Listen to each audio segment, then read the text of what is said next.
All right, so we're talking about the means of grace and how important it is that we understand this. Remember, we talked last week about prevenient grace, the grace that goes before justifying grace. And so that is the time in which God is at work in our lives, trying to bring us, trying to draw us into a relationship with Him.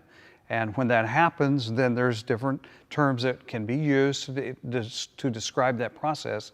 But what we mean is that somebody's given their life to Christ, however you want to call it, whatever that is. We all have different experiences and different ways to go about that. And those are interesting stories. But once somebody gives their life to Christ, that's not the end of it. There is a third component of grace, and we refer to this as sanctifying grace. And we're going to talk this week, we're going to talk next week about the two components of this. Today, talking about a personal aspect of sanctifying grace. Now, maybe the best way to understand this of sanctifying grace is that we are set apart for special use. That we are people that God doesn't just want to save us so we'll go to heaven someday, but God wants to use us here and now, and God wants to be involved in our lives. Now, the best way for me to understand things is usually through an analogy. So let me try this one and see if this will help.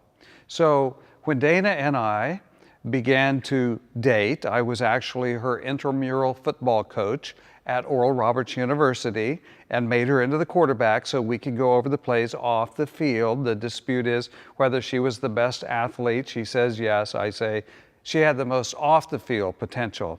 So we began to date, and it finally culminated in a wedding. And in fact, her father misunderstood. He thought he was the center of attention because Dana has a twin sister, and we had a double ceremony, and Mr. Draper was in between both girls. He told us that, by the way, if we would get married at the same time, he would give each of us $1,000, which translated into 1/5 of a Datsun B210 GX in 1978. So that's a different story. But on July 30th, 1977, Dana and I ended the courtship phase of our relationship, and we had a wedding. And so it's amazing how cheap it was back then. Now it seems like people spend so much money on weddings. It's rather amazing. But ours was at Epworth Methodist Church in West Tulsa. We had the rehearsal dinner there. We had the reception there. The whole thing probably cost $150. I don't know. And I didn't know as a young man, just 22, 23 years of age, I didn't know that you're supposed to actually give the pastor an honorarium. So I think I stiffed the pastor on the occasion. But again, that's a different story. But we had our wedding. We have now been married over 41 years. When we are together, we're not constantly talking about the wedding. I mean, we do have wedding pictures, again, not as elaborate as they are these days, but they are there. But we have moved beyond the discussion of the wedding into a marriage. And I think this is the way the Christian life is. God courts us, God tries to woo us, is the old-fashioned term, to draw us into relationship with Him, and we engage. And once we engage, then there is that process of formalizing the relationship, and that I gave my life to Christ. God loved me, but I didn't understand it. Finally, I gave my life to Christ when I'm 14. Since that time, then I've tried to develop an understanding of how I can cooperate to have the best marriage I can with God.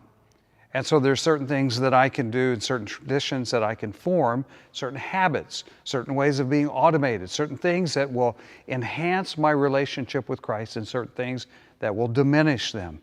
And so this is who we are. So I'd like to share with you again words of John Wesley.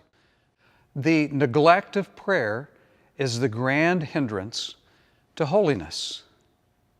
And so what Wesley is trying to say is that we need to avail ourselves of the means of God's grace, that God's grace is available, but we need to pursue it, that we don't need to be passive, but we actively need to strive for it. So some people say, well, hey, I was saved, so that's the end of that. Well, no, you want to grow, you want to get better, you want to improve, you want to learn how to follow Jesus so that in turn we can help others follow Jesus. And so there are different ways. When people join the church, I love our membership vows. It's not a big deal, but it's a big deal because we ask very simple questions. Will you be loyal to Jesus Christ expressed through Asbury? And will you uphold this congregation by 5 things? This is availing yourself of the means of grace by your prayers, your presence. That means, will you come to church? Will you worship with us here? Will you be involved? Will you show up? By your prayers, your presence, by your gifts. You have financial gifts that can make a huge impact in the world. We don't just live on love. We've got to have financial capacity, but also your gifts of your time and showing up to volunteer and to do other things. Your prayers, your presence, your gifts, your service. So how can you serve? We want everybody at Asbury to be involved in some aspect of ministry. And finally, we want you to witness. We want you to talk about your faith. And so the interesting thing is that sometimes people say, I'm kind of bored of my Christian faith. And if you want to ask the question, have you been praying? Have you been participating in worship? Have you been giving? Have you been serving? And have you been talking about your faith? For it's in doing these things, it's when we act upon our beliefs that we really find energy and motivation. And so these are our things that we're trying to do to avail ourselves of the means of grace. So around your table, you might want to talk about how it is that those things are realities in your life and to hear from your neighbor how these are realities in their life.